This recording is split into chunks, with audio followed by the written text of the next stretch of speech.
नमस्कार दोस्तों, स्वागत है आपका किसान बुलेटिन की आज की बड़ी खबरों में और मैं हूं आपके साथ पारुल यादव। जहां एक तरफ लोग खेती को घाटे का सौदा बताते हैं, वहीं दूसरी तरफ ऐसे भी लोग हैं जो विदेशों से अच्छी खासी कमाई वाली नौकरियां छोड़कर खेती किसानी का रास्ता अपना रहे हैं।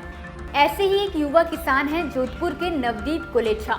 पिछले 3 सालों से नवदीप जोधपुर से 170 किलोमीटर दूर सिरोही में अपने 150 एकड़ के नेचुरा फार्म की 30 एकड़ जमीन पर अनार, पपीता और नींबू की खेती कर रहे हैं। आपको बता दें कि उन्होंने 100% जैविक कागजी वैरायटी के नींबू का बगीचा भी तैयार किया है। साथ ही सिरोही इलाके में इस बगीचे के नींबू बहुत मशहूर हैं और इनकी खासियत ये है कि कोई भी नींबू 15 से 20 दिन तक खराब नहीं होता।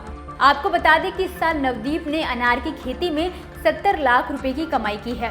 उनका मानना है कि इस आंकड़े को एक्सपोर्ट की मदद से वो अगले साल तक 1.25 करोड़ रुपए तक का मुनाफा कमा सकते हैं। हरियाणा के सिरसा जिले की अनाज मंडी में बीते दिनों हुई बारिश और मौसम के खराब होने के चलते किसान की मंडी में पड़ी फसल अब खराब होने लगी है। किसानों का कहना है कि उनकी गेहूं की फसल में बारिश में भीगने की वजह से नमी की मात्रा ज्यादा हो गई थी, जिस वजह से उनकी फसल की बोली नहीं लग रही है।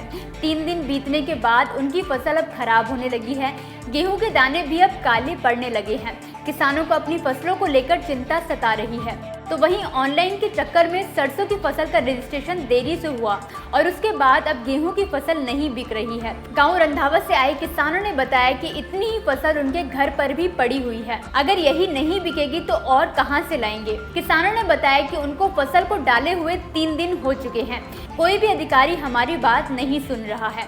तो वहीं सरकार 12% से अधिक नमी की फसल को नहीं खरीद रही है। हरियाणा के अंबाला की नारायणगढ़ चीनी मिल में गन्ना उत्पादक किसानों का गन्ने की पेमेंट का मुद्दा अब चुनावी रूप लेने को तैयार है, क्योंकि बार बार गन्ना उत्पादक किसानों की ओर से धरना प्रदर्शन करने के बावजूद भी लगभग 120 करोड़ रुपए की पेमेंट मिल की तरफ से बकाया है। गन्ने की पेमेंट न मिलने की वजह से किसानों को आर्थिक संकट से गुजरना पड़ रहा है। हालांकि चीनी मिल प्रशासन ने किसानों को मिल बंद होने के 1 महीने के अंदर गन्ने की पेमेंट किए जाने का आश्वासन दिया हुआ है। प्रशासन के आश्वासन के अनुसार जिस किसान को ब्याज सहित चेक चाहिए वो भी ले सकता है और किसान इस बात पर सहमत भी हो चुके हैं।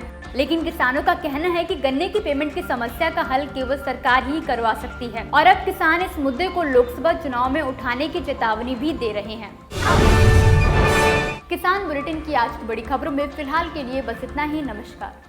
अगर आप चाहते हैं कि ग्रीन टीवी इसी तरह से किसानों को सशक्त करने के लिए कार्य करता रहे, तो आप भी इसमें अपना सहयोग दे सकते हैं। डिस्क्रिप्शन पर जाकर दिए गए लिंक पर क्लिक करें, पेटीएम करें, NEFT और क्रेडिट कार्ड के जरिए भी आप हमें सहयोग दे सकते हैं। अगर आप हमारा ये वीडियो YouTube पर देख रहे हैं तो हमारे चैनल को सब्सक्राइब करें और अगर FB पर देख रहे हैं तो इसे लाइक करें और शेयर करें। दोस्तों, साल 2019 के लोकसभा चुनाव आने वाले हैं। अगर आपने अभी तक अपना वोटर आईडी कार्ड नहीं बनवाया, अगर आप वयस्क हैं, मतदान दे सकते हैं और वोटर आईडी कार्ड आपने अभी तक नहीं बनवाया है, तो हम आपसे अपील करते हैं कि अपना वोटर आईडी कार्ड तुरंत बनवाएं और साल 2019 के लोकसभा चुनाव में अपना मत ज़रूर डालें। मतदान करना बिल्कुल ना भूलें, ये आपका अधिकार है और अपने मतदान का सही इस्तेमाल करें।